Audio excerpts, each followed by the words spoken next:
Hi అందరికీ good afternoon. ఈరోజు మన టాపిక్ వచ్చేసి ప్రోటీన్ గురించి తెలుసుకుందాము. అసలు ప్రోటీన్ ఎందుకు వాడాలి, ఎవరు వాడాలి, ఎంత వాడాలి, వాడటం వల్ల లాభం ఏంటి, వేటిలలో ప్రోటీన్ దొరుకుతుందో తెలుసుకుందాము.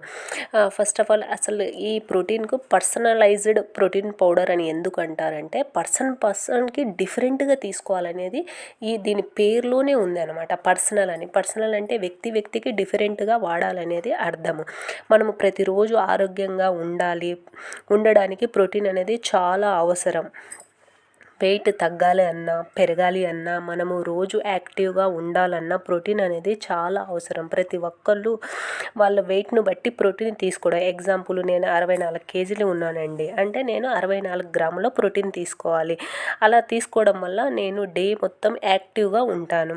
మీరు 80 కేజీలు ఉన్నారనుకోండి, 80 గ్రాముల ప్రోటీన్ తీసుకోవాలి. ఎగ్జాంపుల్, 1 కేజీకి 1 గ్రామ్ ప్రోటీన్ అనేది ప్రతి ఒక్కళ్ళకు అవసరము.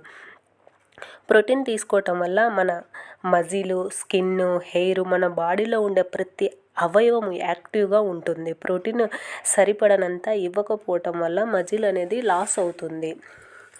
జిమ్, రన్నింగ్ చేసేవాళ్ళు ప్రోటీన్ ఎక్కువగా తీసుకోవాలి. ప్రోటీన్ దేంట్లో దొరుకుతుందంటే ప్రోటీన్ అనేది పాలు, పెరుగు, పన్నీరు, ఆకుకూరలు, పప్పు దినుసులలో దొరుకుతుంది. నాన్ వెజ్ విషయంలోకి వస్తే గుడ్లు, ఫిష్, మటను, చికెన్లో దొరుకుతుంది. రోజు మనము ఇవి తీసుకోలేము కాబట్టి ప్రోటీన్ పౌడర్ వాడడం అనేది చాలా మంచిది.